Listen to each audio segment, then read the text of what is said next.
So we're down here at Luddenham, and obviously the completely stock Golf just absolutely obliterated Too Sexy.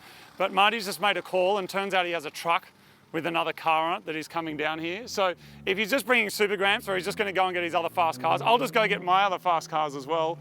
Oh my God. He's actually done it. He listened to the internet. I'm both impressed and scared. You actually did it. Evo. I've been telling you I have an Evo forever, man. Recognise them? They're your secret squirrel wheels. You borrow it? No. This is yours. It's mine, dude. Look. Do you think that would be a borrowed number plate? Oh, Too Sexy too. Oh, I get it. Well done. Thanks, man. Evo 9. Is that really yours? Evo 9. Is it really yours? It's really mine. The ultimate Evo, dude. The ultimate. The best one they ever made. I like them. They're just a bit... I mean, it's not that, is it? Well, no, but that's the best thing about it. It's not that. It is like, you know, legit JDM cred. It's fast, it's full drive. Fast four-wheel drive. Big turbo. This is already on ethanol, Not man. a big turbo, no ethanol. Okay. Yeah. How much power does it make? Well, the dyno sheet says 280 kilowatts. It doesn't feel like quite At the like, wheels? Yeah, it doesn't quite feel like that. Double that. Potentially. Literally double that. I don't know. It's got a check engine light. Okay. That was the cheapest. It was the cheapest one on car sales. Was it really? The highest Ks. Was it legitimately the cheapest? It was. My man. Tell me everything. Where'd you get it? Tell me the whole story.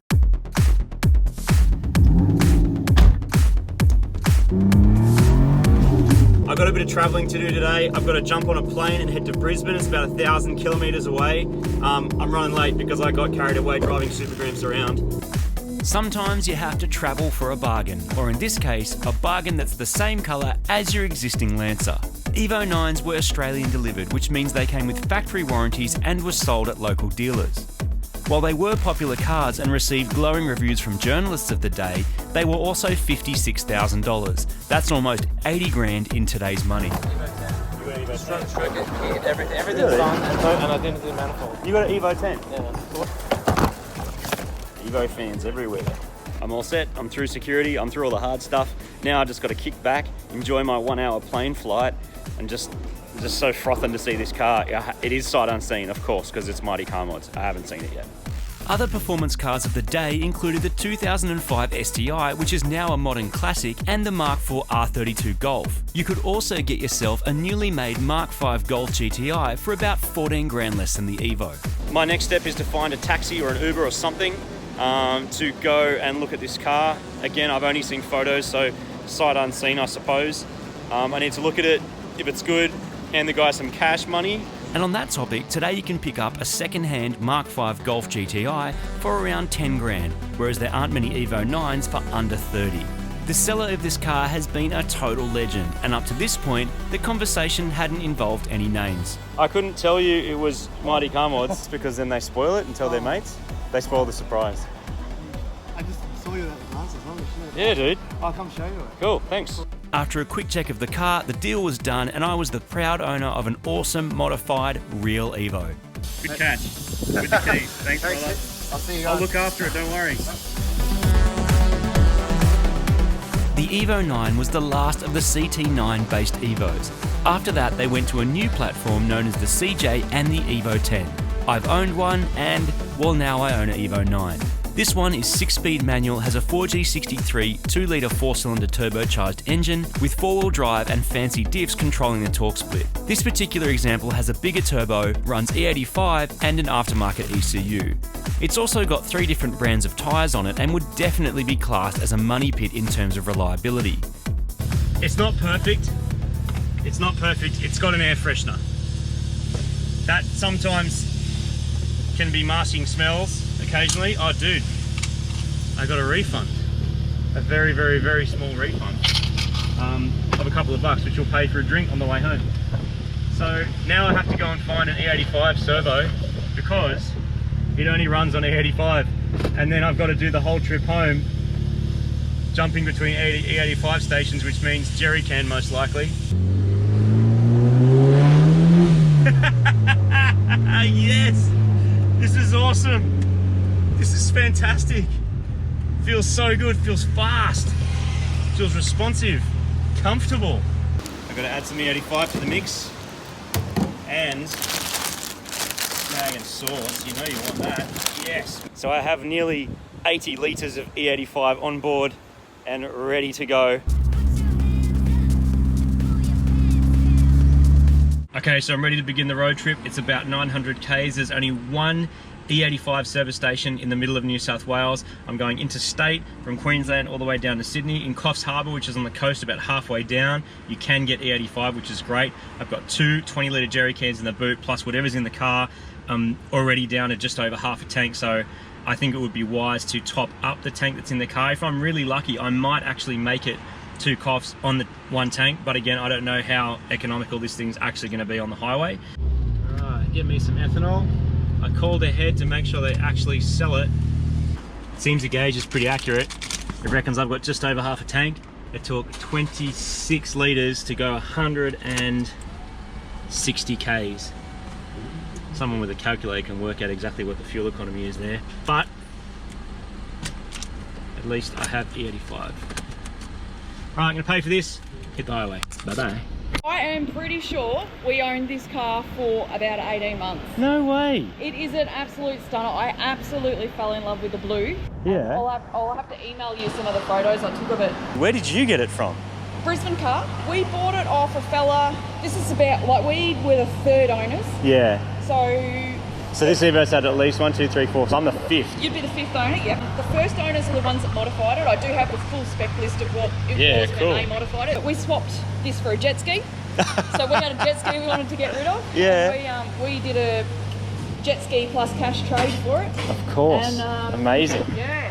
This was back in 2013, 2014. Yeah, you know what? That's a while ago, and it's held up well. You will absolutely love having an Evo. I'm so blown away that I You're ran on the into you Gold here. Coast, yep. Only came here because I was running out of ethanol. Yeah. And you're like, I'm legit love. that's awesome. One of the owners. Well, it's going to a good home. Yeah. And it'll probably get modified more, knowing us. It was awesome to meet you. Yeah. Thank you Good so on ya, much. Thank you. What are the chances of that? That has just blown my mind. Cool way to start a road trip. Hey, ex-owner. Cheers for the extra info on the car. Let the road trip begin. I've got another quick stop to make to grab some essentials like oil, coolant and another jerry can, just in case I run into any issues on the long drive home. We only need a top up. It's not going to burn through a whole lot. I hate to say it, but I think this also is going to be an essential. Ooh, another Oki Struck to hold in jerry cans is probably a good idea. Evo Blue.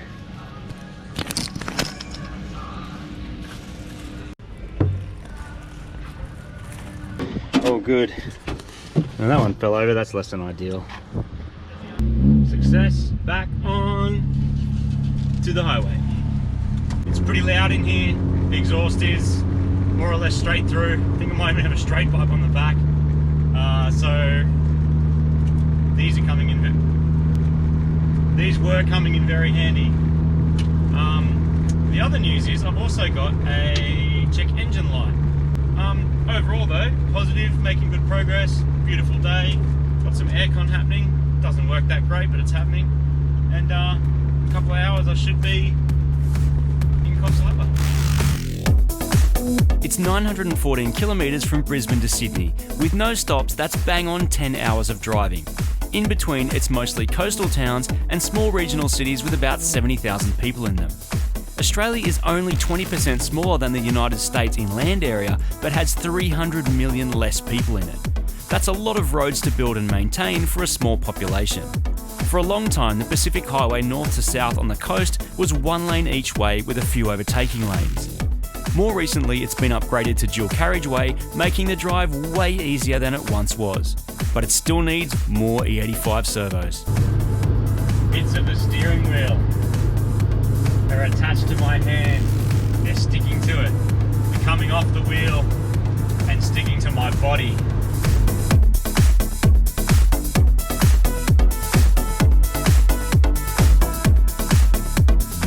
It's time to find somewhere to camp for the evening and get up bright and early tomorrow to continue the journey back home. I'm on the road again. It's bright and early. Got about 6 or 7 hours of driving to do today, which should be good because it's a beautiful sunny day. Can't see out the windscreen because it's just covered in stuff, which I'll have to find a servo and clean off. And the road trip continues with this mad Evo. I can actually say Evo now. So good. This thing's so loud. The heaviest duty earmuffs that I could find, and earplugs, because 5 hours is going to be way too crazy. So hopefully, oh yeah, it's pretty good. Hopefully,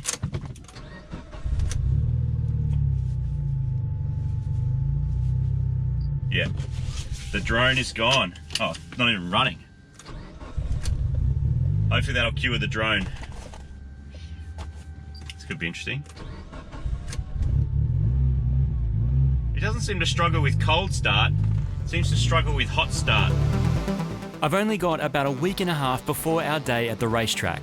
My friend knows I'm bringing a blue Lancer, but he doesn't know there's two of them. As soon as I get home, I've got a few jobs to get done on the sly before we race, like a service and some wheels, tyres, and of course, some New South Wales rego and some new plates. I've picked up a friend in the Lone Ranger on the way to the tyre shop to get some tyres fitted to some mad new wheels. I don't want the beer and I don't want a t-shirt, I've already got one. He knows I've got wheels, but he doesn't know what they're for. Oh yes.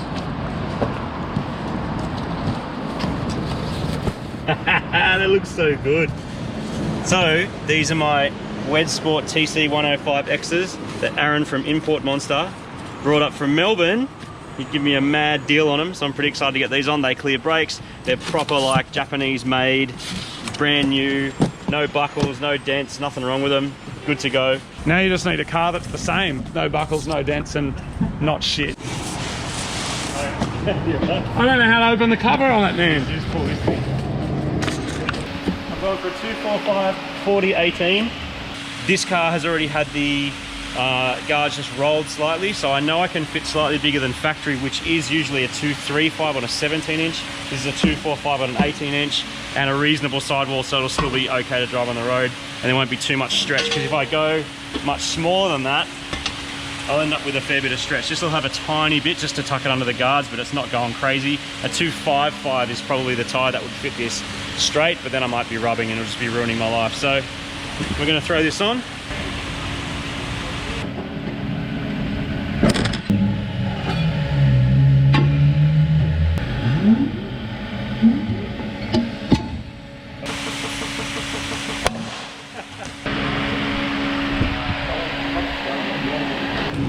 There you go, mate. The car is overdue for an engine and gearbox oil change, so I'm going to get that done as well as swap in my mad new wheels and get an alignment before we hit the track.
next time on Mighty Car Mods.